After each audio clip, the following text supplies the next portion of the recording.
je reprends.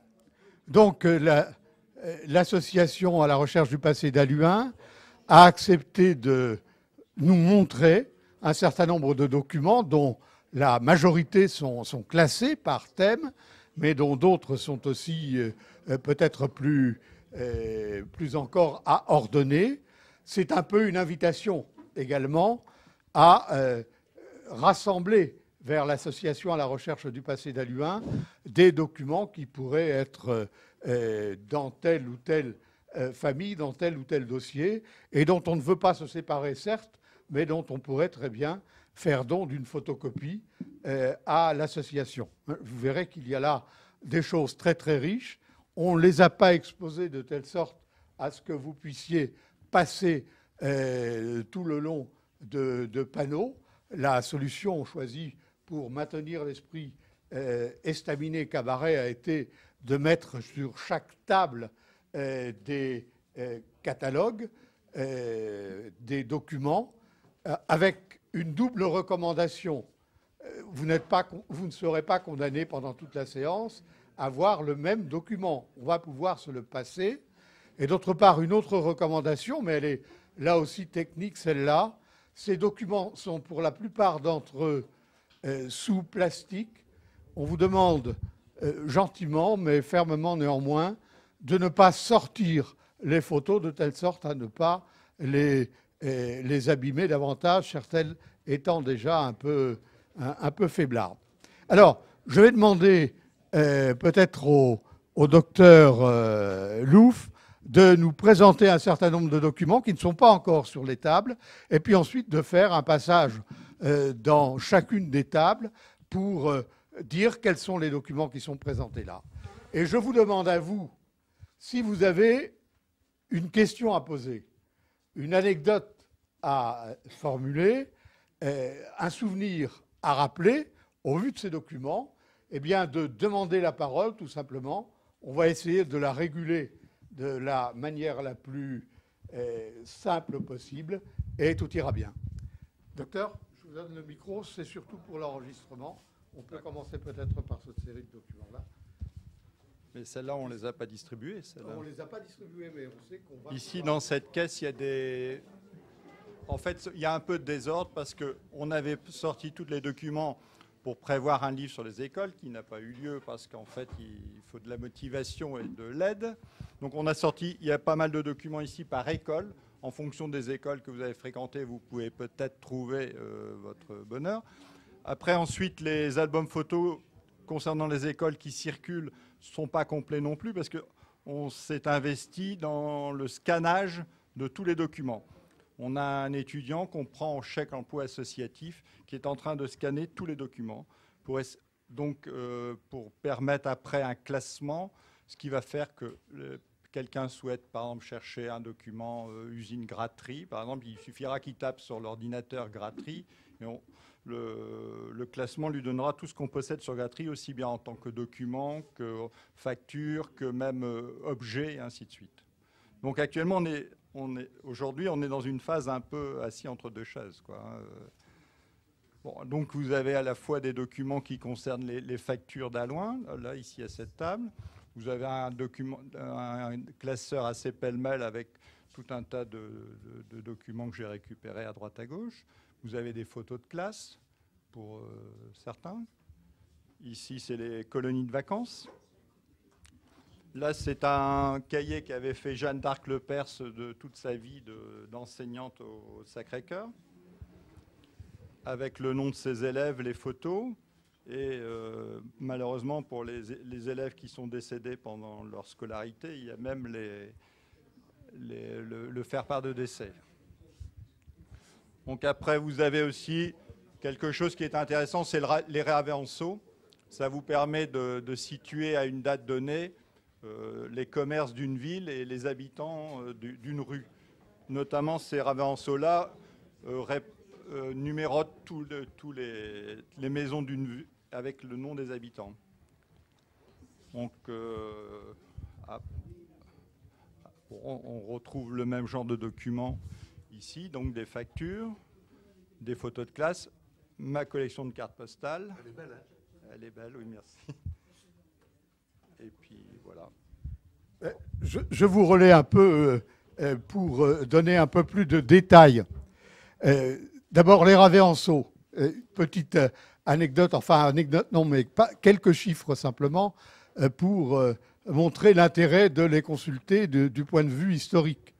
Quand on regarde notamment le nombre de téléphones qui existaient à Halluin en 1900, le nombre de téléphones qui existaient à Halluin vers les années 1935-1939. Et le nombre de numéros de téléphone qui existent actuellement, sans compter les portables, c'est tout à fait intéressant à repérer. 1900, savez-vous combien de numéros de téléphone à Halluin? 20. 1939, entre 350 et 500. Et actuellement, savez-vous combien il y en a? 5000, sans compter les portables.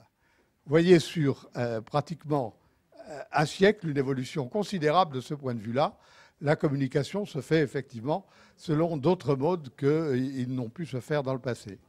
Le docteur Louf vous a dit qu'il y avait beaucoup de documents sur les écoles et des dossiers aussi par école. Je voudrais, pour ceux qui le souhaiteront après, vous donner la liste des dossiers qui existent par école. Je lis par exemple, et je sais qu'un élève brillant de cette école va consulter ça avec grand soin. Voilà une étude sur l'école des garçons de Notre-Dame de Lourdes, au Colbras. Au Mont. Bon, au Mont.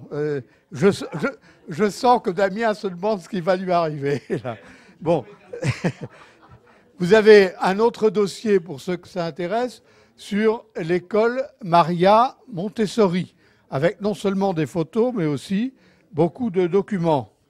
Vous avez une autre liasse de documents sur l'école de filles de la Rouge-Porte, l'école Louise Michel. Vous avez d'autres documents encore sur l'école Jeanne d'Arc du centre d'Halluin, sur une étude également sur les sœurs de la Nativité, une autre sur l'école maternelle Georges Sand et une autre encore sur l'école Jules Guesde et sa construction, notamment au Colbras entre 1919 et 1939. Vous avez d'autres documents sur les écoles publiques. Un autre paquet de documents aussi sur les sœurs de la Chazesse. Un autre paquet de documents encore sur l'école Jules Guesde. Vous voyez que là, on a quelque chose de particulièrement riche à consulter. Et par conséquent, si l'un d'entre vous souhaite venir regarder ces documents, eh bien qu'il se déplace et qu'il puisse le faire. Est-ce qu'il y a...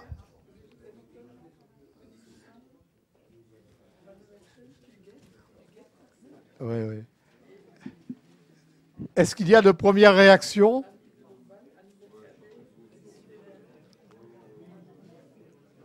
Alfred, est-ce que tu souhaites faire part d'une appréciation ou d'une question ou d'une remarque?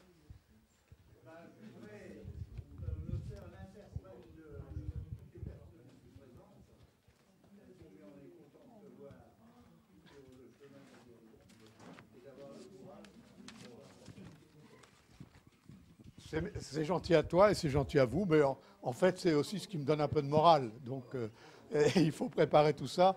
Et j'avoue que quand j'étais sur mon lit de clinique, j'ai pensé aux 3 prochaines séances de l'estaminet de la mémoire et j'ai rapidement gratté ce que l'on peut faire. Je vous signale tout de suite ce programme.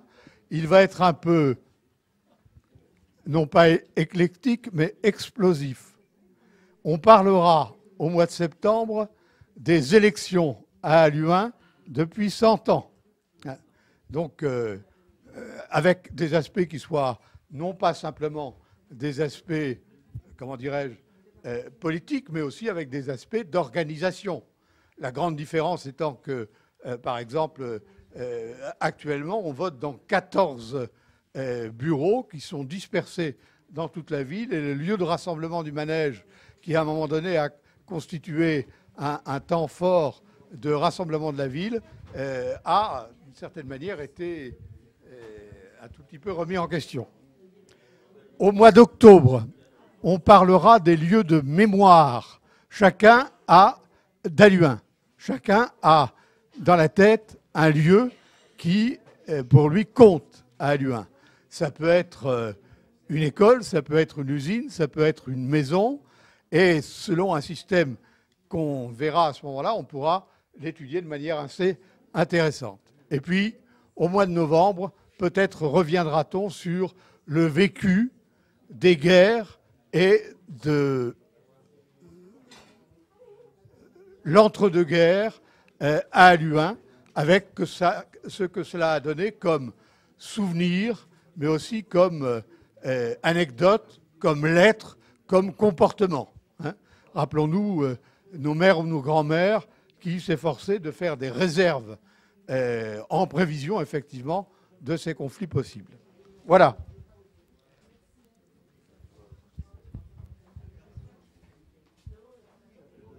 Docteur, vous souhaitez faire part de ça, d'observation?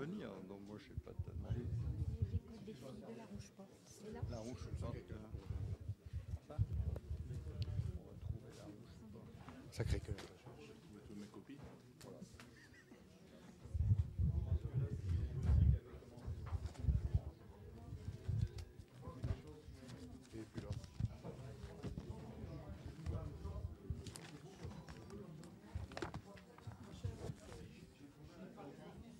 Sacré-Cœur est...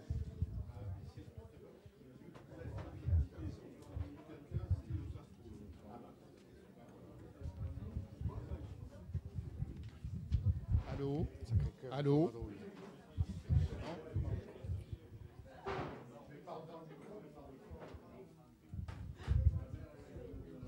Alors, mesdames et messieurs, 10 secondes d'attention.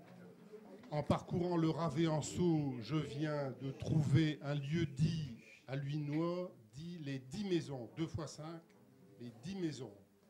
Qui a une idée de savoir où ça se trouve? Il y a un beau lot en jeu. Hein.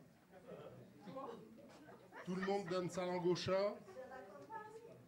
Alors le compte, c'est que j'ai habité là pratiquement pendant 35 ans. Ça se trouvait juste en haut de l'ancienne rue Anatole France, à l'intersection avec la route de Lincel. Et aujourd'hui, ce lieu-dit a été écrasé par la prolongation de la rue Anatole France. Donc c'était en lisière du Molinel et du Colbran. Voilà. Pratiquement, juste au-delà. Voilà. Ah bah oui. Dans le même ordre d'idées, je vous signale que l'association a déposé déjà il y a quelques semaines maintenant un avis de recherche. On a une photo, la photo d'une rangée de maisons dont certaines sont en construction. La photo date des années 1910. Elle se situe à Halluin ou dans les environs, mais on n'a pas pu encore la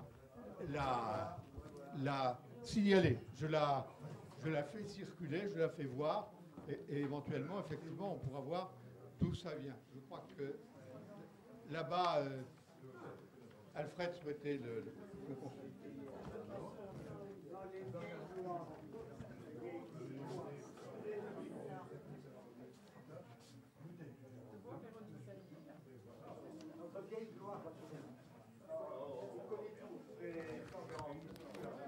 Ça va?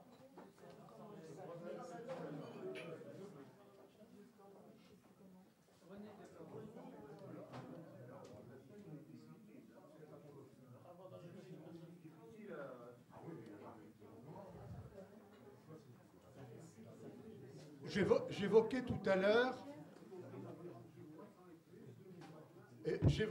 l'heure deux choses. D'une part, le fait de dire si vous avez des documents, qui peuvent être personnels, mais qui peuvent être maintenant portés à la connaissance d'Alluinoises et d'Alluinois.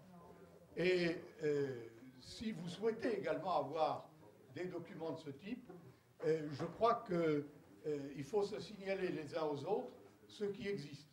J'ai parlé tout à l'heure, par exemple, de la guerre 14-18.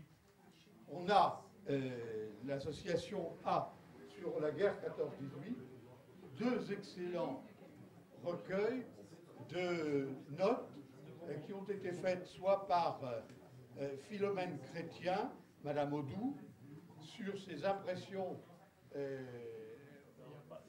la guerre 14-18, soit par l'abbé Thomas de Meunard, qui lui aussi a rapporté très fidèlement ce qu'a été la vie à Alluin pendant la guerre 14-18.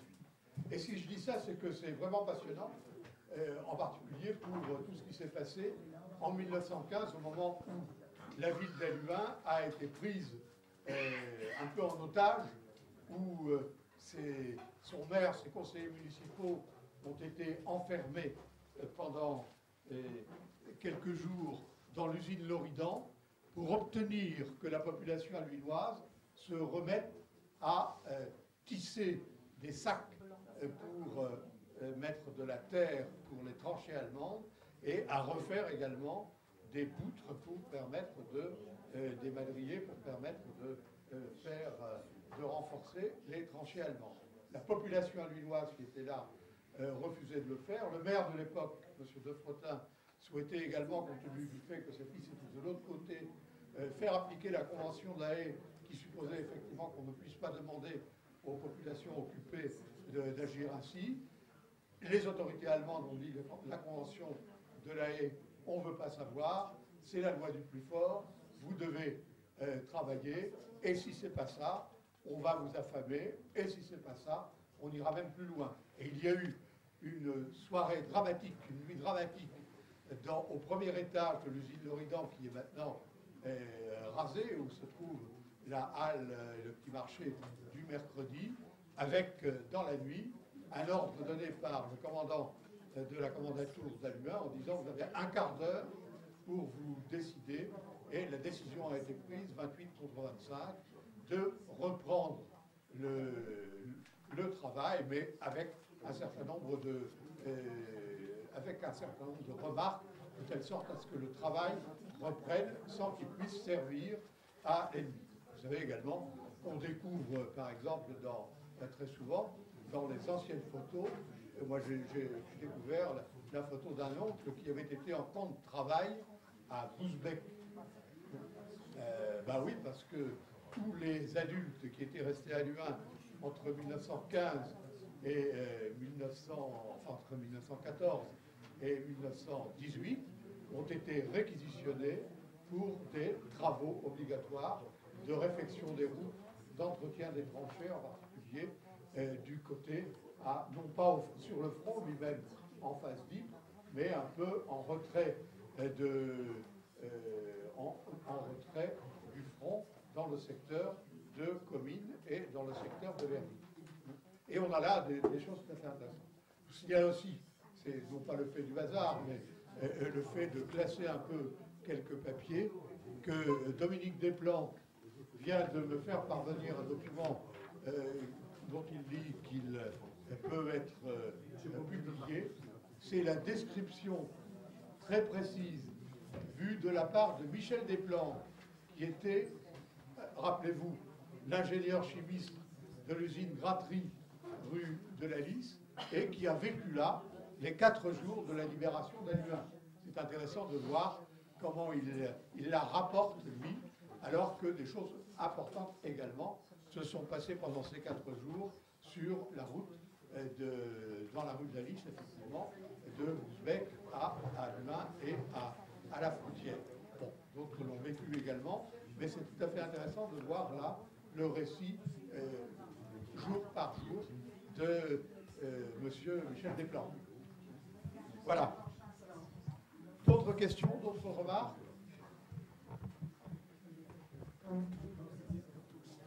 On vous voit passionné et silencieux.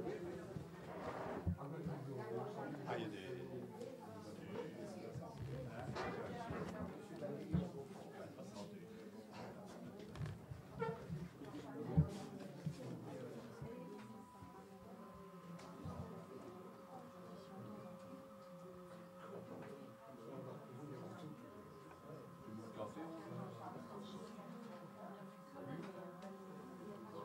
Est-ce que vous voulez qu'on vous apporte d'autres documents?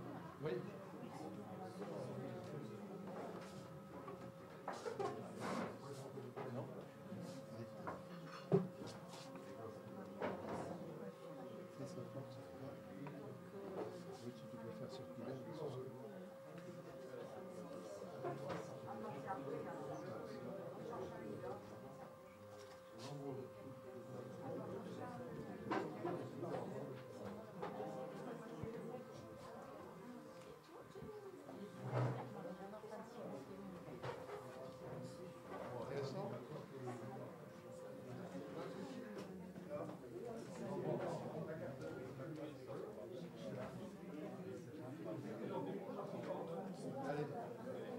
C'est studieux.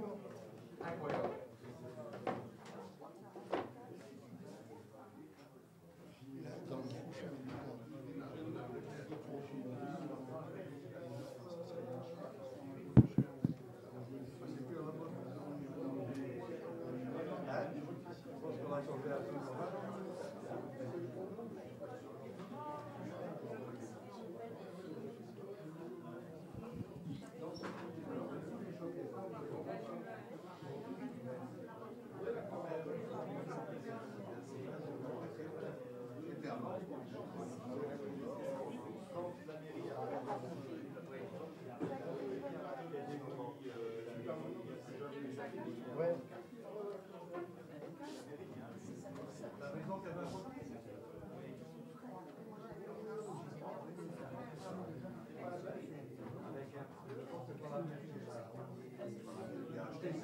C'est l'atmosphère d'une classe studieuse.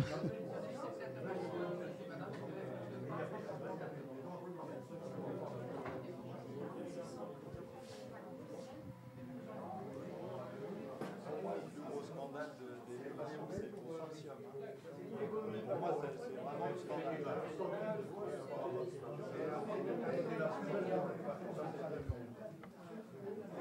Surtout pour faire ce qu'ils ont fait.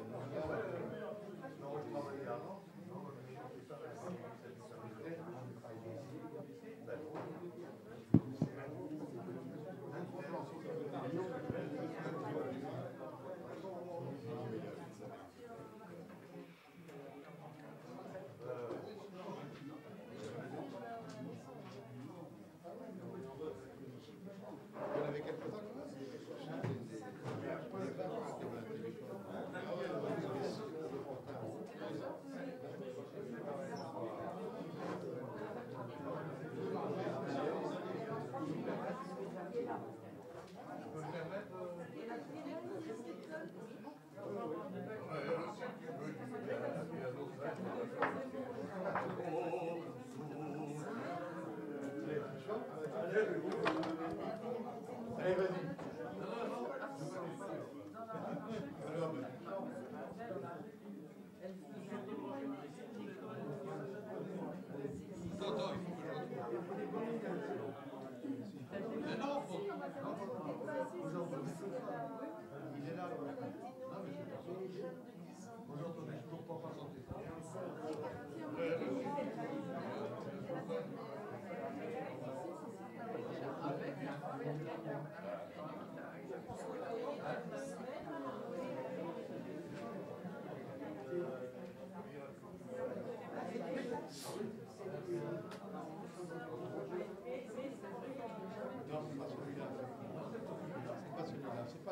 C'est pas la marche.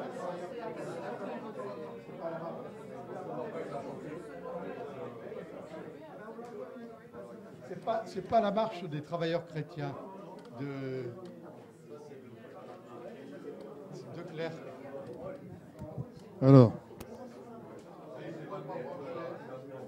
est-ce que quelqu'un a trouvé dans les documents parce que Damien voudrait chanter la marche des travailleurs chrétiens de Joseph de Clercq. Ouais, non? Elle doit y être, on va peut-être la retrouver. Des vieux réflexes. Ça va?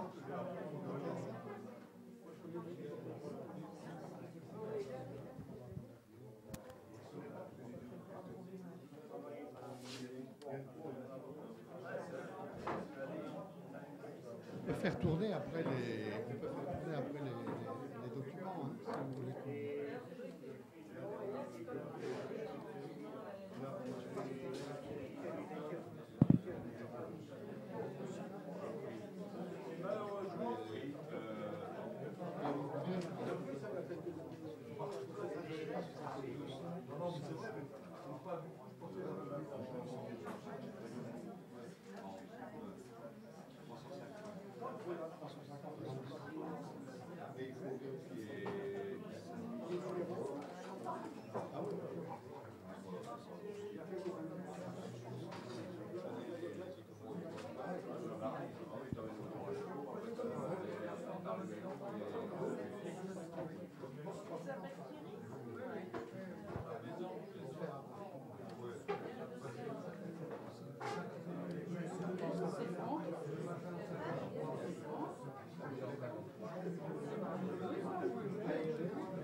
Oui, excuse-moi. Hein.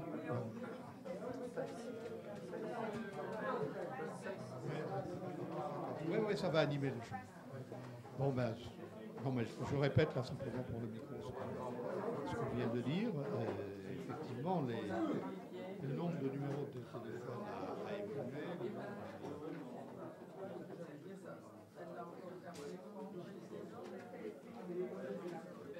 Comme le jardin public, quoi. Tu as d'autres thèmes suivants?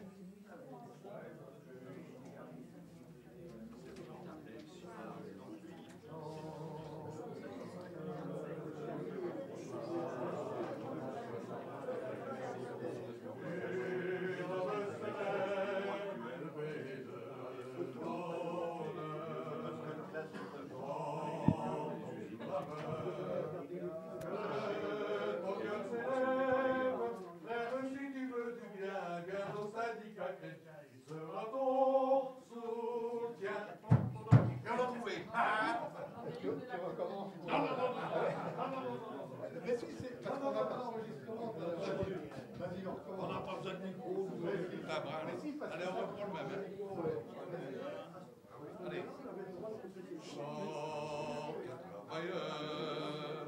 Marche vers ton rêve. Une aube se lève de paix, de bonheur.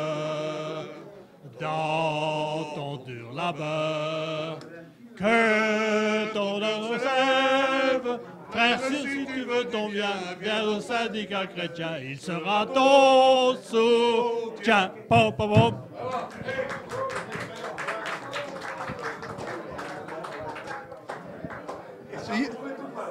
Essayez quand même de trouver l'international aussi pour qu'on puisse équilibrer.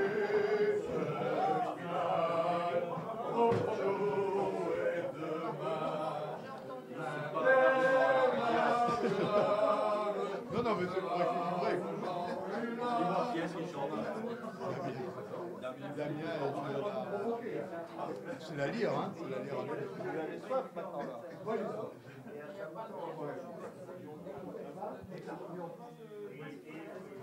Et si tu veux être vraiment royal, maintenant tu chantes la Marseillaise.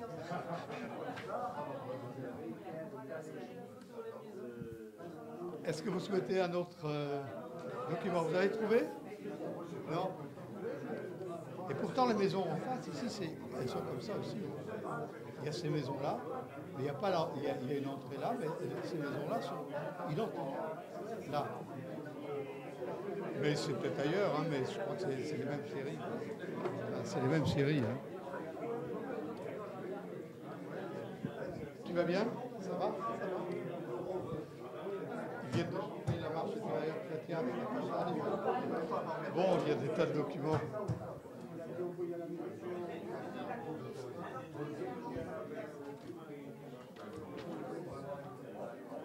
Il y a un bon document là sur les sœurs de la sagesse.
Chantal reconnaît tous ses amants.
Non, il n'est pas là aujourd'hui.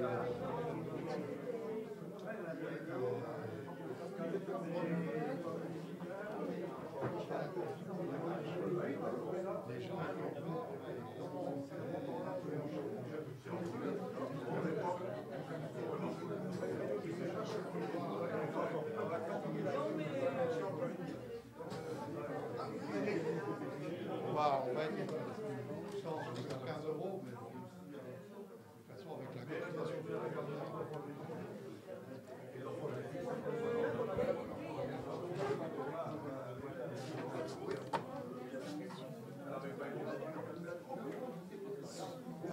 Je ne sais pas, on va demander au...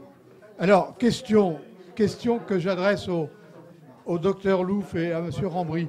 Est-ce qu'il y a un dossier sur l'école Notre-Dame des Fièvres?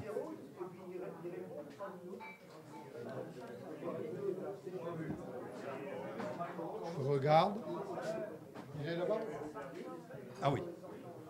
Je m'approche de lui. Pardon. Merci.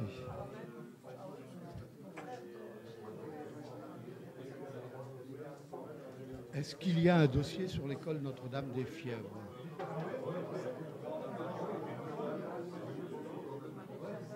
C'est la demoiselle là qui demande.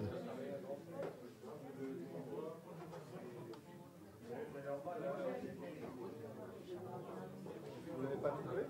Parce que j'ai encore en mémoire avec les religieux, mais on n'a pas tout pris parce qu'il y avait des dossier qui était que l'équipe. Vous êtes enseignante à peu près?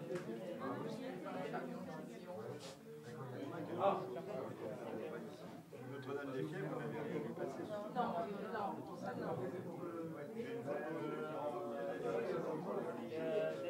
Qui était enseignante. Intéressant.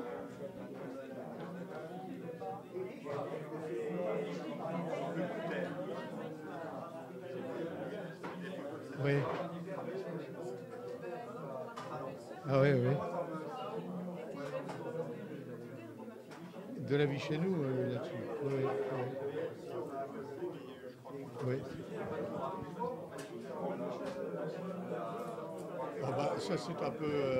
à la recherche du passé d'Aluin, ils rassemblent. Hein. Ils rassemblent, après, maintenant, ils scannent et ils capitalisent, quoi, si tu veux. Hein. Mais il faudrait voir avec le docteur Louf, là, oui, je vais lui en parler.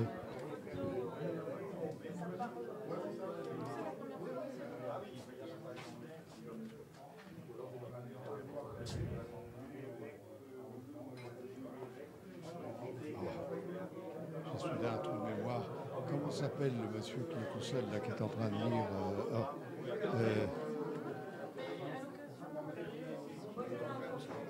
Ah oui, oui, oui.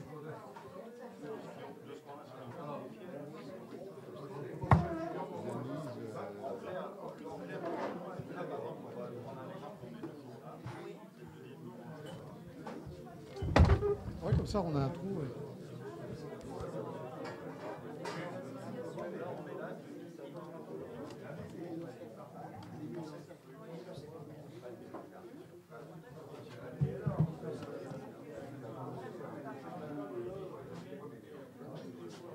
Est-ce...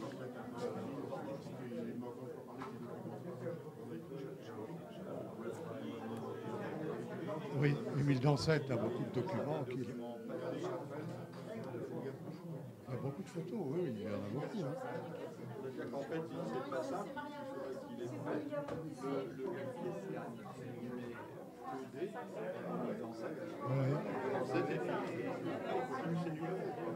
on sait que tous les ED, c'est évident. Ouais, parce qu'il a beaucoup de choses, hein, et très très riche. Ouais. Ouais, allez, tout près.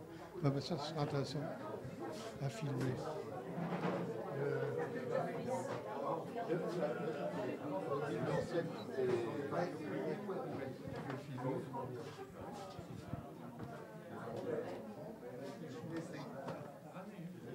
Donc les photos sont classées par année. Depuis quelle année à peu près? 1898, vous preniez déjà des photos en 1898. Non, mais sur Alouin. Oui. Mais donc, elles sont classées par année, elles sont classées par thème, par année. D'accord. Et donc, c'est des disques, hein, enfin, c'est un format classique, un format standard. Ouais, mais le diapo, je pense que c'est beaucoup plus difficile à scanner. C'est scannable, hein, les diapos, je pense, mais ça me paraît plus difficile. Mais bon, les photos... Tu parles dedans, hein, parce qu'il faut parler dans le procès. Ah oui, d'accord. Bon, donc, vous en avez combien à votre avis? Oh, sur Aluin? Oui. Oh, je ne saurais pas le dire exactement. Je pourrais compter pour voir. Et ça va jusque quand? Oh, ça va jusque maintenant. Il y a toujours. D'accord. Je me suis toujours occupé de ça. Alors en volume, ça fait quoi? En boîte à chaussures, ça fait 10 boîtes à chaussures? Ben, c'est-à-dire que j'avais dans les boîtes à chaussures, mais maintenant, oui. Ils sont mis par classeur. Oui, il y a combien de classeurs? J'en ai 8, tout ça. 8 classeurs. Ça. Bon, donc si mais Claude... je fais un peu de tout, hein. Oui, non mais Claude, ce qu'il pourrait faire, c'est venir les chercher. Oui. Actuellement, on a un étudiant qui scanne. Hein. Oui. Donc en fait, comme je dis à Claude, il suffit de mettre... On continue les numéros, hein, puisqu'il est arrivé à 1500 et quelques. On continue les numéros, mais sauf qu'on met des initiales devant les numéros, avec par exemple Émile Dansette, ED. Quoi. On sait que dans ce cas-là, on sait que c'est le magasin. Hein. ED, non, c'est pas le magasin. On n'est pas dans les soldes. Donc. Ah oui, oui. Hein, oui. D'accord. D'accord. Donc Claude, il s'en occupe. Bon, tu viens voir un jour, quand tu as le temps. Très rapidement. Eh bien oui, mais donc finalement, bon... Parce que je ne sais pas ce qui vous intéresse. Moi, je vais montrer ce que j'ai. Tout ce qui est sur Aluin. Par exemple, le dossier, je me souviens du dossier que tu avais exposé ici. Pour la journée du patrimoine. Avant et après. Ah oui, oui, oui. Ah ça, je l'ai. Ça, je l'ai. Ouais. Bon, de toute façon, le mieux, c'est quand même d'aller lui chercher ses albums. Et à partir de ça, après, bon, quand l'étudiant a un creux, il fait tout Émile Dansette. De toute façon, bon, il n'y a pas de souci. Et éventuellement, bon, s'il y a des choses qui ne nous intéressent pas, à la limite, soit il y en a peu qui nous intéressent pas, on met une pastille ou on met quelque chose, un signe distinctif sur ce qu'on veut pas. Hein. Bon, maintenant, sinon. Alors, ils sont classés par numéro de dossier, numéro de machin, de pellicule. Et puis alors, à chaque numéro, il est marqué ce que c'est. D'accord. Alors, tout est classé. Quoi. Mais le travail le plus long, dans un premier temps, c'est de les scanner. Donc là, on a un jeune qui est en train de scanner, quoi. Oui. Hein? Quand est-ce qu'on peut le voir Bah, je pense. Bon. Non, bah, je vais regarder ça. Son emploi du temps, oui, parce que bon.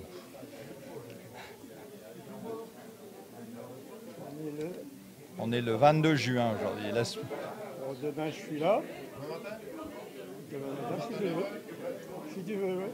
23, c'est ça. Oui. Demain matin, c'est samedi. Demain, c'est samedi, pardon, non, lundi. Lundi, est-ce que lundi Oui, mais ça va faire Lundi juste. matin, ça va pas.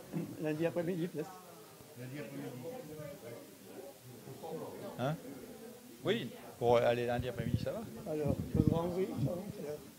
Quelle heure tu... Bon, ça fait là. Une heure. De toute façon, bon, lundi matin, vous allez préparer des photos. Là, lundi après-midi, vous allez regarder ce que Émilie là. Bon, en fonction de la rapidité, on donne soit les documents d'Émile à scanner, soit s'il est vraiment à la bourre, le gars, on prête nos documents lundi en fin de matinée, on va lui porter. À quelle heure tu viendrais 14 heures. Je vais marquer, moi. Donc, on pris 14 heures. Ouais.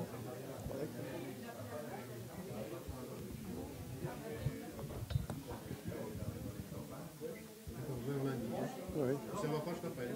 Puis j'ai Oui, un oui. autre. D'accord, oui. Alors, ce qui est embêtant, c'est que tout est en haut. Hein. Oui. Donc on a acheté, malheureusement, j'ai acheté 4 armoires là. Voilà, si il me permet de le dire, je crois que notre ami Émile Dansette, qui a des talents d'archiviste bien connus, va mettre à la disposition pour les scanner un certain nombre de documents et de photos qui vont venir enrichir le fond de l'association. Et je crois que c'est une initiative tout à fait intéressante dont on peut remercier Émile. Merci Émile.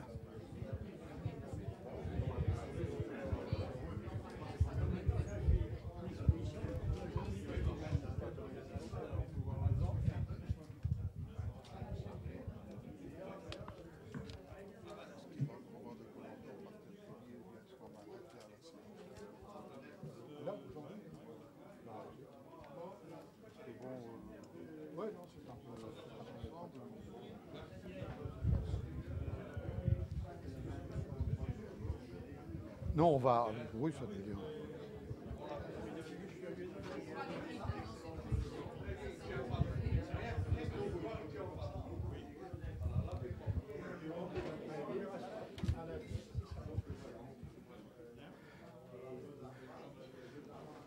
Bon,